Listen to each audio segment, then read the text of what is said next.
All right, welcome to the Jim Acosta Show. And it's another day that ends in Y and Donald Trump's assault on American democracy. He is sounding more and more like a dictator every day. Now he's saying he can do whatever he wants. Yes, he actually said that. Meanwhile, school is just starting for kids around the country, as we know. So it's no surprise that it has happened already once again, a mass shooting at a school in America, this time at a Catholic school in Minnesota. My guest this hour, Rick Wilson, joins me from Lincoln Square. I'm also going to have Molly Jong-Fast join us in just a moment. But Rick, I do want to talk about Trump's, assault on democracy. I mean, there's plenty for us to chew on in that regard. But I think we need to start with this mass shooting in Minnesota. 2 children were killed at Annunciation Church. It is just next to the affiliated Catholic school that works hand in hand with that church. 17 people injured, 14 of them children. 2 are in critical condition. The suspected shooter is identified as 23-year-old Robin Westman. He died of a self-inflicted gunshot wound. But these things keep happening. And Rick, right at the beginning of the school year. This from what we know so far. Yeah. We don't really have a super clear picture of who this guy is yet. But again, he's one of these broken, lost boys who should never, we should never ignore. There's something that is in this culture, this internet culture, this 4chan culture, this incel culture, whatever it is, that is leading these young guys with access to firearms into this cultural moment, because a lot of them refer to the other shootings. They talk about getting a high score, which is the most dark thing I could think of. But it is, there's something here that's bigger and darker about our culture than just the gun. I mean, the gun problem is the gun problem, but there is a darker problem about what in our culture is making these lost boys happen. Yeah. And I mean, we can't overlook that the country is awash in firearms, assault rifles. These kids are getting access to these guns that they shouldn't get access to. And in this case, it was a 23-year-old. I mean, that's almost a kid. He's a young man. But as you said, he appears to be somebody who is quite troubled. And it is this toxic mix of availability to high-powered firearms and, as you said, this broken culture. These kids who just, they get lost in social media. Parents aren't around. They're not doing enough. And they get sucked in. Yeah. And look, I glanced at some of his manifesto, which, has all the classic hallmarks.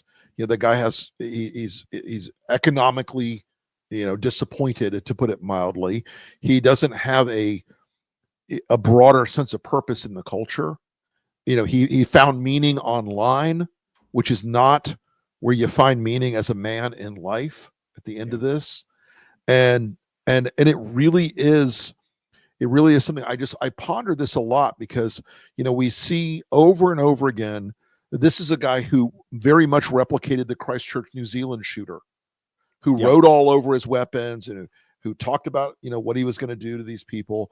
And I don't know, and that the Christchurch shooter attacked a mosque. This guy attacked a Catholic church. I don't know.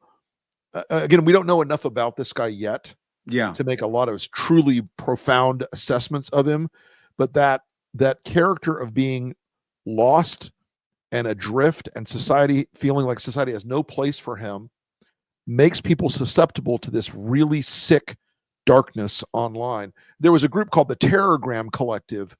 It's actually still out there, that encourages these young men, that tries to, say, you'll be a martyr if you do this. Now, the Terrorgram people are explicitly about race. So I don't know if this guy is in that pool or not, but there's some early reporting that maybe he made a reference to the Tennessee school shooting, private school shooting. And, you just don't know what the connections are at this early stage, but there's no question about it. I mean, it looks like this is just yet another troubled young man who got access to firearms and was able to just shoot up a bunch of kids. And it's an American plague. I'm going to talk about it at the end of the show, because I really just want to get my thoughts out there. But we have to talk about, in addition to the breaking news out of Minnesota, we have to talk about the breaking news that happens every day here in Washington. And that is, I mean, Rick, let's get into this.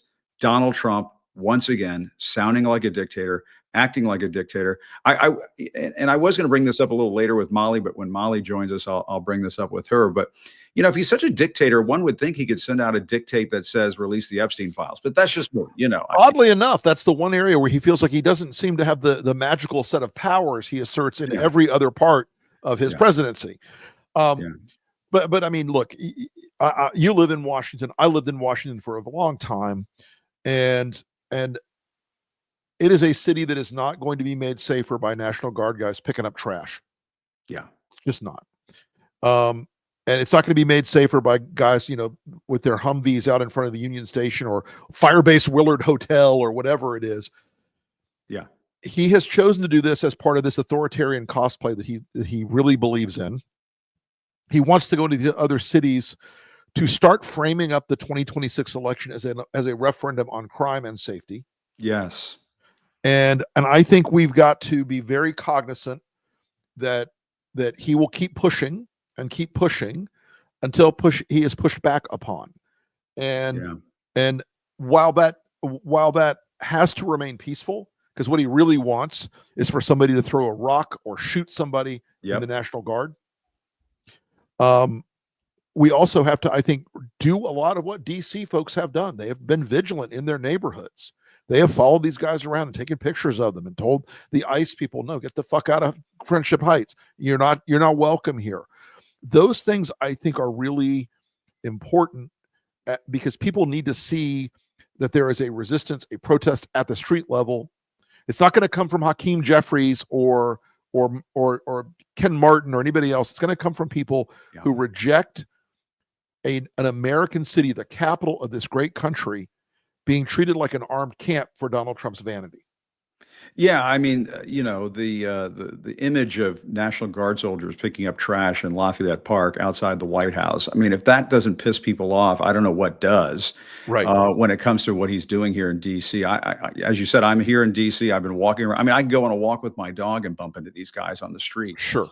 And it is absolutely pointless for them to be here. The MPD is on top of it when it comes to dealing with crime in DC. Are they perfect? No, but No. The statistics show that crime was heading downward before Trump started all of this. But getting back to what you were saying about crime and the issue of crime, Rick, Trump gave away the game. In this marathon cabinet meeting yesterday, which I want to talk more about, he said at one point, I think it's going to be a big subject for the midterms, and I think the Republicans are going to do very well. Mm-hmm. They called it a trap, this Democratic consultant. He's going to put them in a trap again. That's what Trump said at the cabinet meeting on Tuesday. And so he's doing this for, he just gave it away that he's doing this for political reasons. Sure. Yeah. Look, the lesson that a lot of presidents have learned over time, including Bill Clinton, who was in a lot of political trouble in 1994. And Dick Morris was his consultant at the time and went to him and said, hey, we're going to start in early 95 advertising about crime, because that's going to make a lot of these conservative Democrats stick with you, boss. And they did. Yeah. People thought it was crazy to start that early, but it had a meaningful effect and it worked. Crime has been a sort of through line in American politics for generations, and it's frequently coded with race. Yeah. So what Trump's going to do is to say these cities, these black cities, is what he's really saying, are crime-infested hellholes, and I and the Republicans will protect you from the crime-infested hellholes. He's going to say nothing can be done unless I put the National Guard into these cities because they love criminals. They want the criminals. And he's going to try to link that up with immigration and say the people that oppose immigration are the same people that love criminals, because the immigration enforcement, because they want to let killers and rapists and human traffickers stay in your cities and kill your children. It's crude, it's dumb, but it's not to say that it won't be effective. Yeah. No, you're absolutely right. And this has been a political football for years, and Democrats handled it okay, I guess, during the Clinton years, was it not? Yeah. Was that when they got 3 strikes and you're out? That's correct. The assault weapons ban. Mm-hmm. And I mean, there was legislation passed, and I think Joe Biden came under some heavy criticism years later because of his support for some of those pieces of legislation. But it did make a dent in crime in this country. So Democrats know what to do. or at Yeah, least they look, should I know. mean, crime goes down for I mean, as somebody who was in New York during the big drop off of crime in the late 90s, early 2000s, when crime went through the floor, the Yeah, number one driver was that the economy was on fire. that's right. The economy was doing great. That's right. And if you really want to reduce crime, give people jobs. Get jobs Yeah. moving in your city. Get jobs moving in Yeah. your state. That is how you reduce crime almost instantaneously, because people, yes, there's some fraction of our society that's drawn to crime. Fine, whatever. But it's a tiny fraction. And if you give people economic hope and economic opportunity, they will take it. Yeah.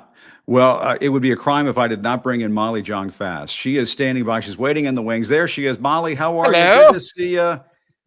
There she is. I was just listening to socialist Rick Wilson talk about giving people jobs. I feel like I am fully responsible for radicalizing you. Yes.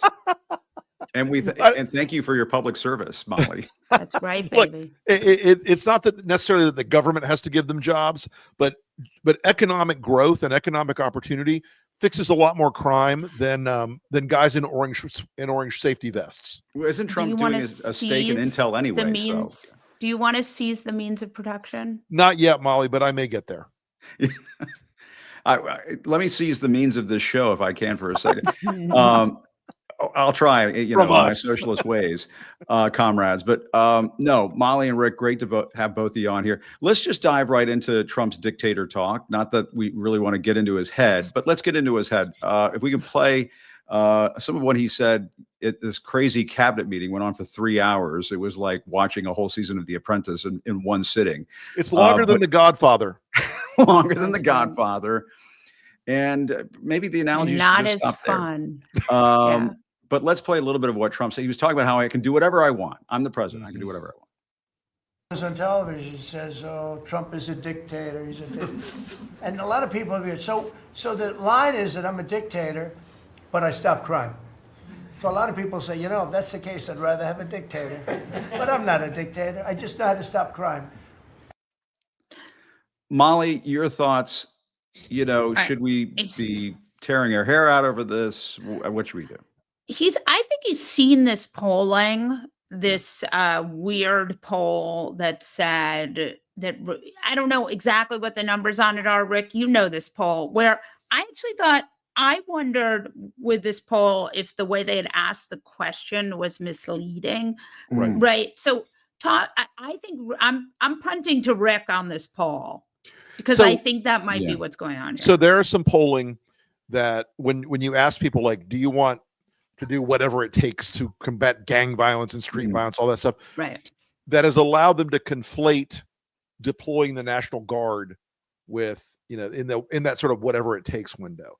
And there is, again, an unsubtle racial coding in the way that they ask some of these questions.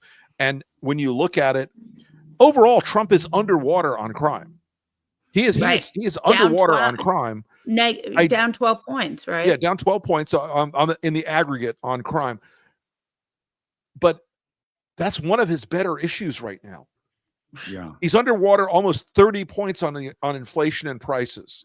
He's underwater 25 or so on the economy overall. He's looking for an issue. Immigration's become a radioactive disaster for him. Right. He's looking for something. It's a disaster. Yeah. Yeah. He's looking for something where he can turn the dialogue and play to what is the classic Trump self-image: strength, stamina, power. And so he's going to play this on the crime front as hard as he can, because he doesn't have a lot of other cards right now. Yeah. And his physical weakness, his sickness, is also where, if he can show his people are out there in the streets getting bad guys, he thinks there's a sort of associative property of strength if he does that. Yeah. Go ahead, Mom. Nothing says strength like having the National Guard pick up trash. Correct. We were talking about that before you came on. It's like guys in orange reflector vests picking up trash. And as Jim pointed out, in Lafayette Park, guys. Yeah. If I was going to pick a place in the country per capita with more security than Lafayette Park, it would be difficult to imagine, except for like maybe NORAD or something. Right. It is the park across the street from the White House, just to the north of the White House. It is surrounded by police, Government security, buildings. SWAT teams, everything all Yeah. the time. These guys are there as a symbolic, Breitbart dropping. friendly Yeah. picture for Trump to put out there. Yeah. One Can of I do the- the narrator voice? The trash is inside the White House. I'm just Yeah, gonna, look, if you want to really go into the neighborhood with a lot of crime, it's the 20036 in the White House. Right. But it is, I mean, Trump has he has created a structure in the White House of people who do not ask him questions. And Yes. you were a White House reporter before you were an anchor.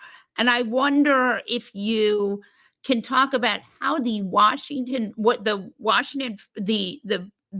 corps. House press corps has just shit the bed here, I think is the term. They the have shit the scientific bed. term. Yeah. Then the mattress was replaced and they shit it again. I mean, Yeah. they the plastic covering is on it. And they're setting Olympic records for not asking good questions. I'm sorry to report. And honestly, one of the questions you would ask during this long cabinet meeting is, Mr. President, why are the National Guard troops picking up the trash in Lafayette Right. Park, and just see what happens? And they're just not asking him those kinds of questions. They're asking him like, well, why aren't you sending them into red places and that sort of, and that's okay. That's fine. But they really need to sharpen their arrows because, if the press is not going to do it, his cabinet sure as hell is not. I don't know if you saw it. Is it the labor secretary? I think she kind of went for the gold and sort of sucking up to Trump and was talking We about have how a new banner, sir. they put the Mussolini banners on the Department of Labor. Let's listen to this. She I want was to talk a about Democrat, this. This is crazy. right? Wasn't You all she? haven't stopped Yes, by the she was. Department of Labor. Mr. President, I invite you to see your big, beautiful face on a banner in front of the Department of Labor, because you are really the transformational president of the American worker, along with the American flag and President Roosevelt, because we're bringing business and labor together. And I was so honored to unveil that yesterday, and everybody is taking note of that. Yeah, that's the Labor Secretary, Lori Chavez Dreamer. Yeah, Dreamer. I think she's a Dreamer. Democrat. A lot of Democrats voted for her. You might say she's a meant- dreamer, but she's not the only one. But anyway, But she's She was meant to be a labor a candidate that was actually not insane. yes, that's right. Sort of a stark contrast to everyone else in that cabinet. But it turns out that Trumpism. So basically, we're like minutes away from each one of these secretaries building little statues to him, right? That's basically it. Listen, I'm not going to be surprised if Scott Bessent says, "Mr. President, I have tattooed your face on my chest. Loyalty forever." I mean, it's not going to shock me. And this went on for 3 hours. 3 hours, and the sort of merry-go-round around that table. I had a person who was close to the White House told me they were trying to cheer Trump up because he's really upset about a lot of these stories about his health, and they're trying to all like play the game. And a few of them are trying to play the game of I want to be the next one. That's why you have Vance and Marco shanking each other behind the scenes and trying to outdo one another on praise for him. But I think there is weirdly like a moment where they'll never say it publicly, but a lot of them are starting to shift into the what happens when he's gone mode. That picture of Vance, Hegseth, and Miller striding through Union Station. Yes. Smirking. I think 3 months ago that would have been Trump. Right. Yeah. I just don't think he could do it. That's Is right. Trump going out on the road? I don't see much of that. Nope. Not a lot. Well, he went to Anchorage. Not like he was. Yeah. Not like he went was. to Anchorage. And he's only played golf one time in the last month, guys. Yeah. And are we allowed to talk about the bruising and the makeup on the bruising, or is that irresponsible? I've been out of the corporate news for a while. I'm not a doctor by anybody. I'm not a doctor, but I've talked to a bunch of them now, and all of them are like, one guy said to me, he goes, if I were his cardiac specialist, and this guy is a cardiac specialist, he goes, I would be looking for an LVAD or a transplant. Yeah. No, because he you don't is- do a transplant at that Listen, age. You can't no, get a of course, transplant. At least a better makakeup artist, because billionaires, Right. billionaires are It's always about billionaires are not performance. like you and me, Molly. Yeah. Yeah, but you're gonna put a 79-year-old under general anesthesia for a heart transplant. I mean, even if it I think they works, should doesn't try work. it as soon as possible. Yeah. Or a brain transplant or Whatever. soul. It might. Yeah. But- Look, but he's not. But we're seeing like the earliest maneuvers in the Hunger Games that are going to come. Yes. Yeah, You're gonna that see is yeah, true.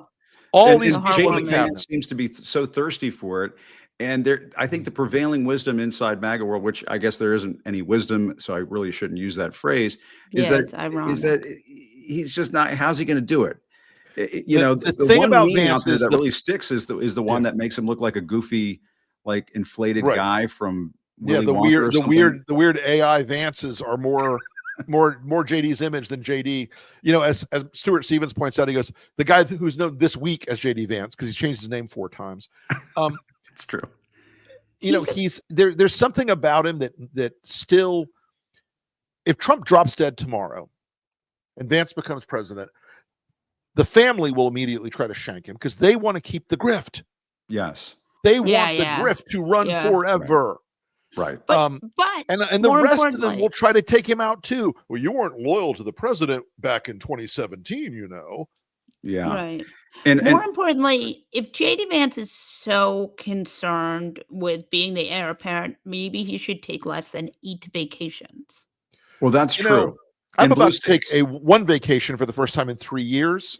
So Yeah. and I'm not even the vice president. Nor should I be I considered for mean- that job under any circumstances. I would be dangerous. I Yeah. do think I just want to be as the area feminist. I know we're not supposed to do that, but Harris got so much shit for everything, Everything. and JD Vance gets shit for nothing. That's absolutely. If Kamala Harris had taken as many vacations, in Oh the my first God! 7 If months Kamala as Harris JD had, Vance- if Kamala Harris had the Park Service block off a river So that and raise the water level so she could go canoeing, Fox News would have 24-hour-a-day coverage of it, and Jim Comer would be having torchlit hearings all night long on the south lawn of the White House about it. It would be insane. yeah. I'm old enough to remember when she tried to buy copper pots. Oh yeah. Oh yes, the copper That was pots. bad. That was an Wow. elitist scandal, as opposed to JD Vance's $8,000 a Yeah. day manor house he rented in the Cotswolds. Yes, in the Cotswolds. That's a totally different thing. But But it is. I mean, you do see. But there is. I mean, they are kind of facing a little bit of a conundrum. They're in a bit of a jam over there because Marco Rubio seems to be trying to do everything possible to say, "I'm with you guys. I'm one of you." They're just never going to accept him as They're one never of going to them. go back to Marco. The guy, and this will be something the family right now, they've determined they're going to make a lot of friends in the short term so they can touch all the parts of government. Yeah. Right. But the minute that anyone is a threat to the continued Trump grift parade, they will go after them. They would rather have Eric or Don Jr. run for president than any of these other guys. And I don't think it's out of the question that Don Jr., who is very good with the MAGA base, in a crowded field, could win the nomination. Yeah. Yeah. But Especially could if Trump definitely on his win. way out the door goes, "I'm dying. I pass all this on to you, Don Jr."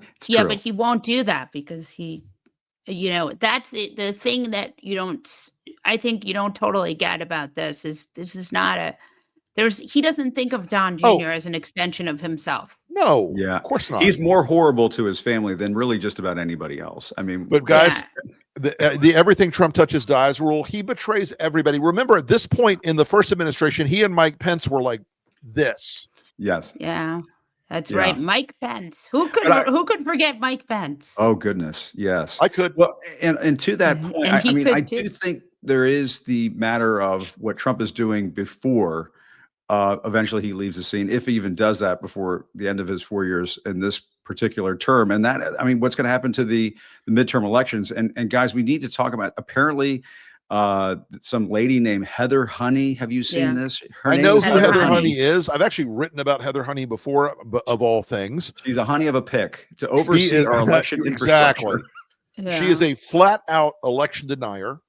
She Yeah. runs a couple of organizations that are total bullshit. They make Dinesh D'Souza's 2,000 Mules look like a Ken Burns documentary in terms of solidity. She is completely batshit cuckoo.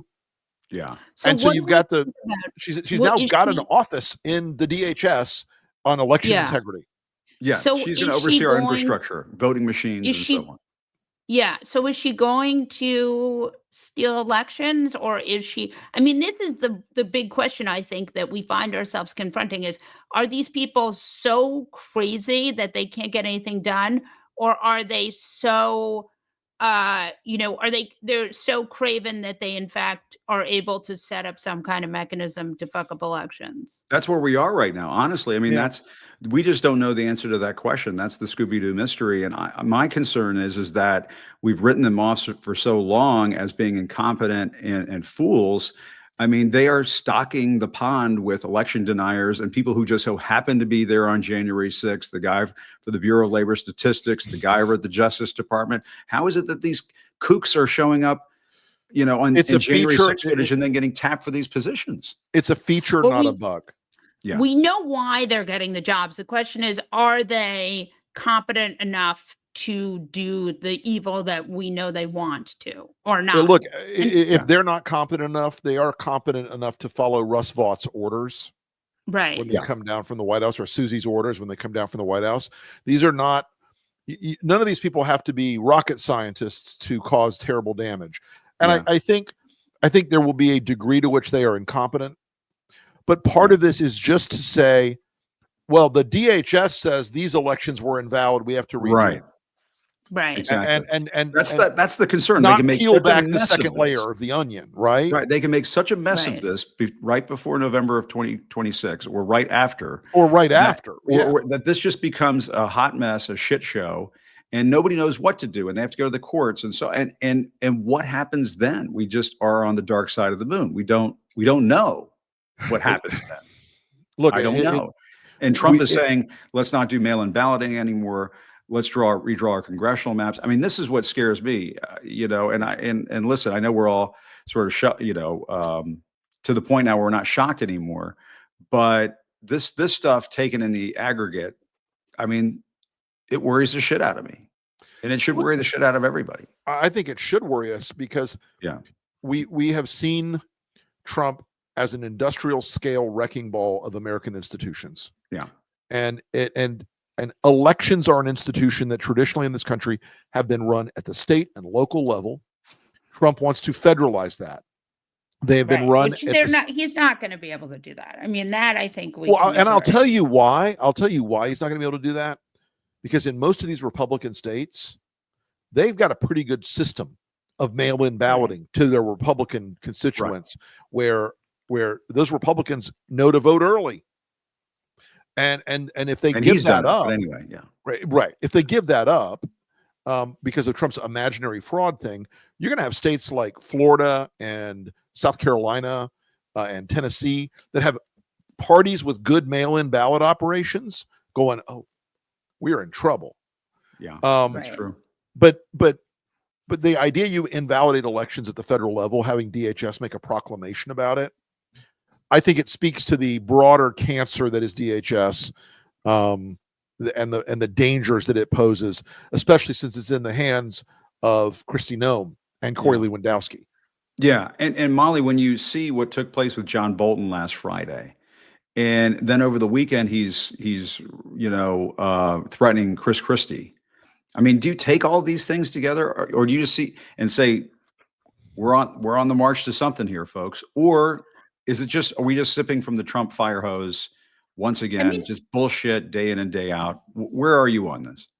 And my man is an authoritarian. I don't think anyone is. There's not. He would even say it. He's an authoritarian. I mean, that is the best case scenario here. The question is like, are they incompetent enough? So yeah. that I we and there's can keep our democratic system going. And I think that's true with all of this. I mean, the idea that there was ever a moment where Donald Trump would be like, no, this is too much. No, Right. it's Right. enough. Oh you no, know? not that. That's too far.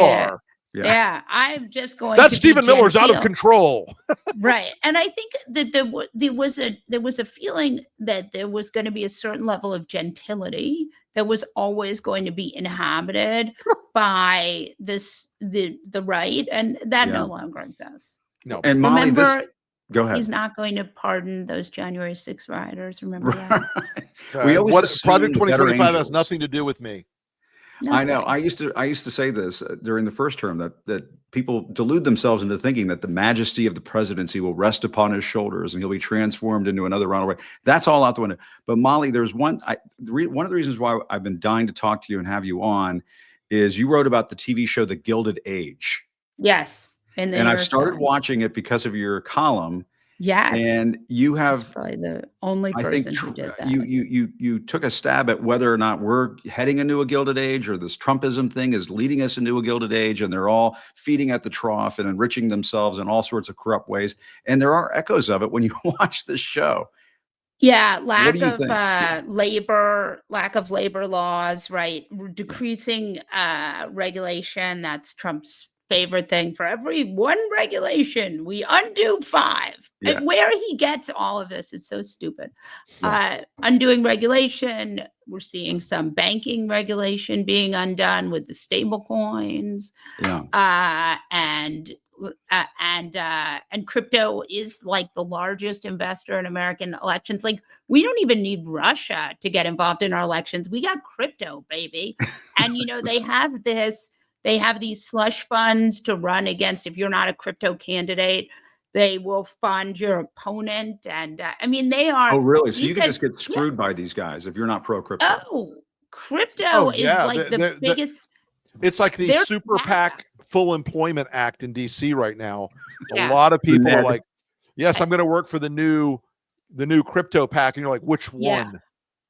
So I think there are two. I Yeah. think we don't have like big tobacco and big oil, right? Big oil, and we're seeing in Texas, right? The last gasps of big oil money acting out against each other with the Paxton Cornyn race. Yep. Yeah. Yeah. But they don't really, the big money, I feel like the really big money is crypto AI, And by the way, they're just worried about a government that has never fucking regulated them ever.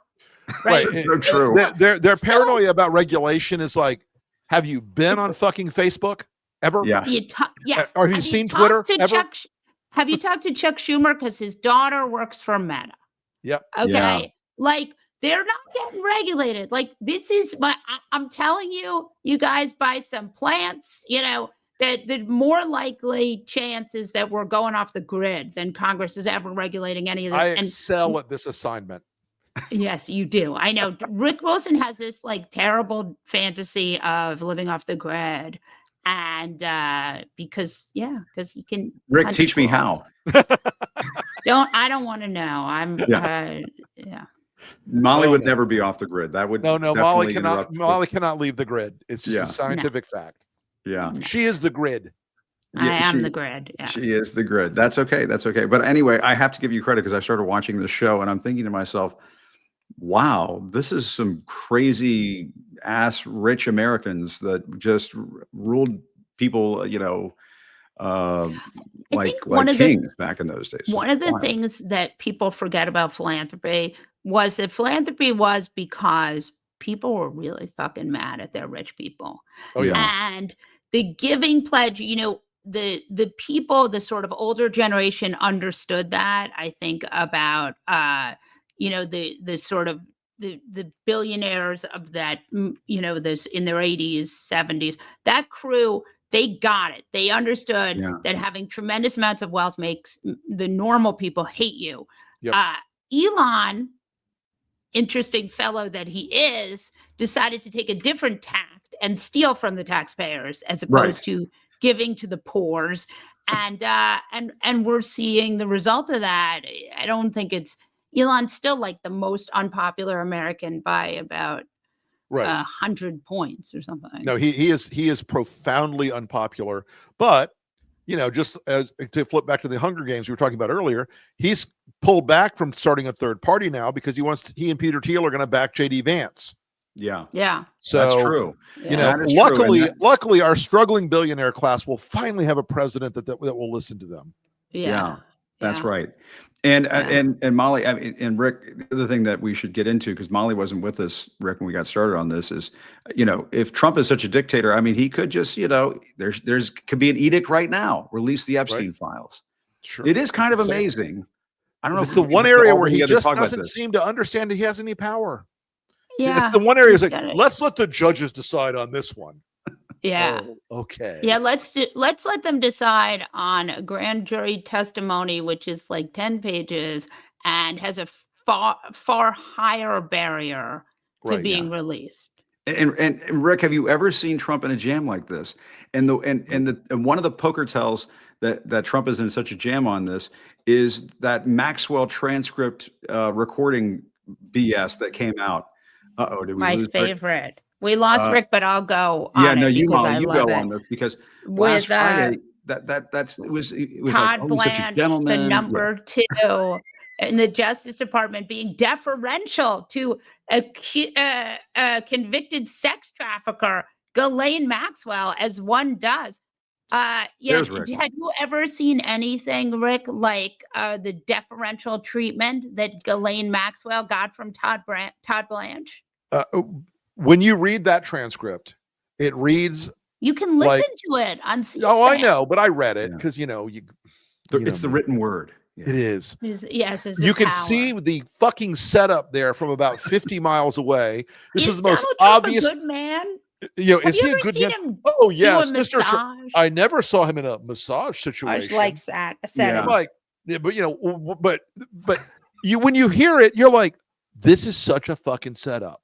It is so clumsy and dumb and over the top, unbelievable that only the MAGA base, who've been desperate for something, could put it in their veins and go, "Ooh, this is fun. This is good." But I mean, when she says, "Oh, he's a gentleman," and I've never seen him behave, whatever she was saying, it was so ridiculous. Even people who like him don't say that. His accomplishments are so tremendous. Yes, I'm very in awe of his accomplishments. But my question is the birthday book page. Yes. I don't remember, she says. Right. I don't remember. She doesn't. How does she not remember? And also, who leaked the birthday book page? The family. The Wall Street Journal. It would be Who's great. Family. That's my bet. I mean, so it's Epstein's family and then Ghislaine, or is it Ghislaine's family? I think it's Epstein's family. That's my bet. Why? Because Epstein can get a pardon? No, he's dead. So no, he's dead. So who stands to benefit from leaking that? I don't have an answer for you on that, but I don't think she had access to it. I mean, I don't think she's got a copy of it in prison.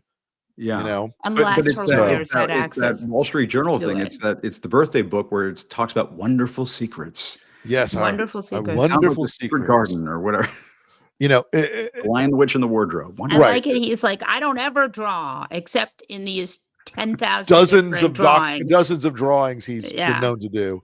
If you're going to deny something and there are countless drawings, like maybe go with some other, that's not my handwriting or right. something. Or he could say with a straight face, I respect women so much I would never draw a nude woman in a book. That's outrageous. Yes. I draw cityscapes. That's my oeuvre. Yeah. Another hoax. Another hoax. Liberal hoax. George Soros drew that naked lady. I've never even seen one. That's right. It was the Clintons. Hillary did it. Right. Yeah. The heart attack. But and we don't give a shit if all the files come out and there are some big time Democrats in there. We don't give a shit. Who cares? Just do it. Is it going to hurt Bill Clinton's presidential run? Right. Yeah. Exactly. Is it gonna cause Bill Clinton to lose something? A state? I'd hate New Mexico Governor Bill Richardson to have problems. Is he even alive? I don't No, think he passed away. I- He passed. Yeah. So fuck it. Oh, he's Oh, gone. did we lose Rick again? Oh my gosh. Yeah. Something's going down in Yeah, Tallahassee. Is something's he going back? on in that Tallahassee. wasn't Don't even. hit I that didn't touch button. anything. I was like, Don't touch hands it. off. Dan. All right, before we lose all connections, it's Stephen Miller pulling the plug back in Yeah, the that's Oval no Office or something. question. But Yeah. before we go, I want to do like a John McLaughlin predictions. Yes. Do we Predictions. do we That's ever see the Epstein files? good. Rick Wilson. No. Yeah. No. He successfully covers them up. We see them after he's dead. Yeah. We see them See, after he's dead. At the Trump my Presidential hottest- Library. No. No. Yeah. That never we gets will. built. By the way, we there's will never never see gonna be- whatever. We will never see what Pam Bondi and Kash Patel's 1,000 FBI agents redacted. Yeah. I think we see it, but a lot of it's redacted. Yeah.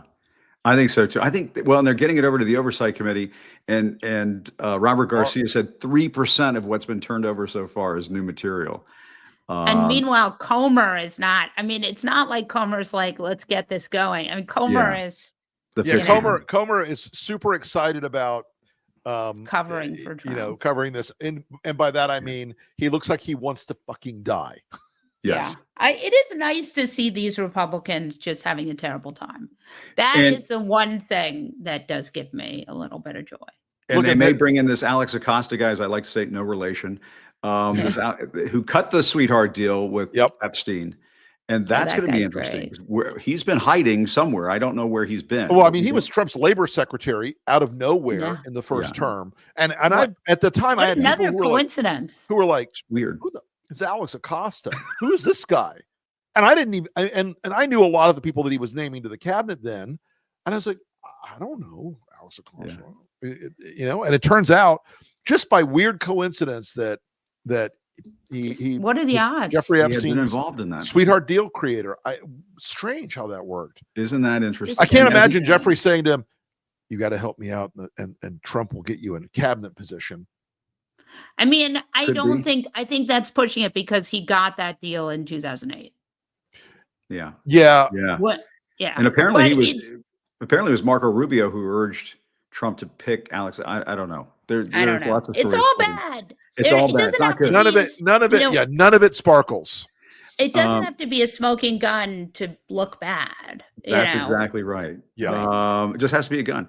No, but and as I remember from that day when he picked Alex Acosta as labor secretary, he said to me, he said, "Jim, we found out you're not related. We made sure you're not related." So he did. There was that as well. Just That's good. a little I'm sure you were flashback delighted. Thursday or Friday or whatever it is. Different Acostas. Yeah. Different Acostas, no relation. to Yeah, that. we've hit the moment in the podcast where the men start pretending to be Trump. We've hit that. And You it's a think good after a moment. decade I'd have a better Trump imitation, but I just don't.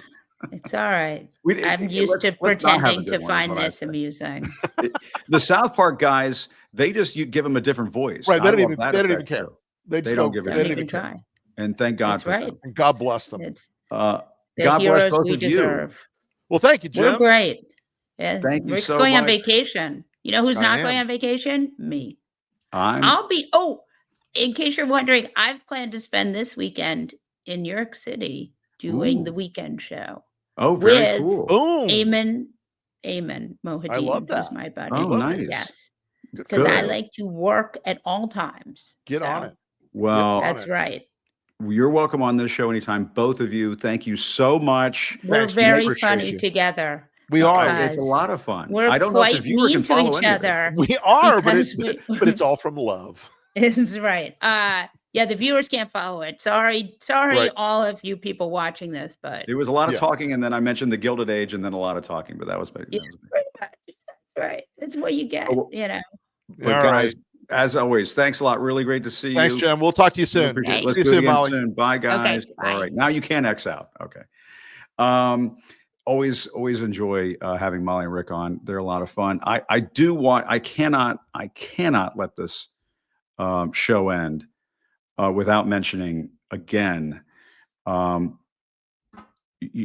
what we're going through in this country. It's a uniquely American plague, gun violence in this country, happening again. There is no other country on earth that has mass shooting violence at this level. And we have cowards in Congress who are just not going to do anything about it, mainly on the Republican side, 99% on the Republican side. That's not playing politics on this issue. These are facts. We are at the beginning of the school year for kids across this country, and it's happened again. It's happened again, this time in Minnesota. And again, 2 children killed at the Annunciation Church, right next door to the Catholic school it's affiliated with. The kids were at Mass for the first time in this school year. The mayor of Minneapolis, Jacob Frey, decried the horrific violence in South Minneapolis. So far this year, I wanted to bring this up until this point, there have been 7 school shootings just this year, according to the Washington Post. In addition to this tragedy, there have been 7 school-related shootings. Those incidents span the country, occurring in New York, Tennessee, North Carolina, Mississippi, Texas, Michigan, and Washington State. In recent years, firearm deaths were responsible for the most deaths in children in this country. What are we doing? What are we doing? And as Rick Wilson and I were talking about, there's a toxic mix going on in the United States where you have easy access to firearms, easy access to weapons of war, military style weapons, assault weapons, and troubled kids, troubled teenagers, troubled young adults who get sucked into this culture online that essentially encourages them to act out with acts of mass shooting violence, to try to replicate other mass shootings. You have mass shooters who have essentially in their manifestos, and it may be the case in this one, are either citing previous mass shooters or are paying tribute to other mass shooters. This is a cycle of violence in this country that has to stop. In my old job, I couldn't go on like this, but I'm going to go on like this here. For those of us who have kids, for those of us who have grandkids, you have to ask yourselves the question, what are we doing in this country? Why is this a uniquely American problem? And by and large, the answer comes back to the easy availability of firearms, the easy availability of assault weapons, of weapons of war. No other country in the industrialized, developed world has this problem. We are alone at the top, living in a kind of shame that nobody else can relate to anywhere else in the world, because we allow this to happen again and again in state after state, city after city, school after school, red states, blue states, rural areas, urban areas. It doesn't matter. It's happening all over the country. You have children who have grown up in this world, reached the high school age and college age, living with the reality that they have to do lockdown drills. When I was growing up, we didn't have to do lockdown drills. We did fire alarm drills. We hid under our desks to prepare for a nuclear holocaust. I do remember that happening when I was in elementary school. Now kids, for the older parents and grandparents out there who don't realize this, now the kids are doing lockdown drills because of these mass shootings that keep happening over and over again. We have to ask the question, why is this happening here? We don't pass meaningful gun control legislation in this country, or as they try to call it, gun safety legislation, to try to make it more palatable to people in the far right. We need gun control in America, not taking people's guns away, not canceling the Second Amendment, nothing like that. We can't even get background checks passed in this country, something that 85 to 90% of Americans all support. They support an airtight background check system. Why can't we have that in this country? The way that the background check system now, you go to a gun store, you fill out the application, they do a background check on you. If the background check doesn't come in time, in many cases, the customer gets a gun anyway. It is a porous, vulnerable, Swiss cheese-like system that allows these kinds of guns to get into the hands of the mentally unstable. And it happens again and again. And thank God and I hate to say this, that only 2 children were killed in this mass shooting. As of when I'm doing this podcast right now, the number could go up. Of the 17 people who were injured in Minnesota, 14 of them were children. 2 were in critical condition as a result of this. And the shooter was a 23-year-old who appeared to have mental health issues. It's happening again and again. How many of these mass shootings have occurred where it's a young kid or a young adult with serious mental health problems, but can get a hold of a gun?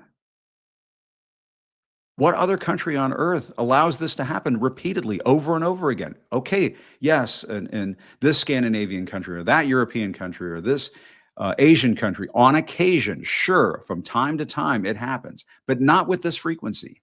7 so far this year, up until this point, and school's just getting started. We have to assume, because school's just getting started, that there are going to be more of them. Why are we letting this happen to our kids? Why are we letting this happen to our grandkids? Why are we doing this to them? Why? Because of the NRA? Because of the National Rifle Association? A corrupt organization that's been exposed time and again as just a place where the people at the top of that organization are just feeding from the trough of the donations that come into their organization, the money that comes into their organization. That's all they do. They profess to care about the rights of gun owners. But does anybody buy that? And we have lawmakers up on Capitol Hill on the Republican side of the aisle. All they do is just run in fear of groups like the NRA, to the great detriment, the profound detriment of our kids who are getting blown away over and over again. When are we going to start caring enough to stop this from happening? In our elementary schools, in our churches, in our high schools, our college campuses, our office buildings, shopping centers, movie theaters, public parks, bars, nightclubs, anywhere you go, grocery stores, anywhere you go, a fast food restaurant. Anywhere you go in America, there could be a mass shooting at any moment because we keep letting it happen. Because the guns, in the view of people like the folks over at the NRA, the guns to them are more important than the kids. To the politicians who all they do is do the dirty work of the NRA, all that matters to them is the guns. The guns matter more to them than the kids. When is it going to stop? When are we going to protect our kids? When will it end? I'd like to thank Molly and Rick for joining me on this day, and please think deeply about this. Folks, it has to stop. Still reporting from Washington, I'm Jim Acosta. Have a good evening. Good night.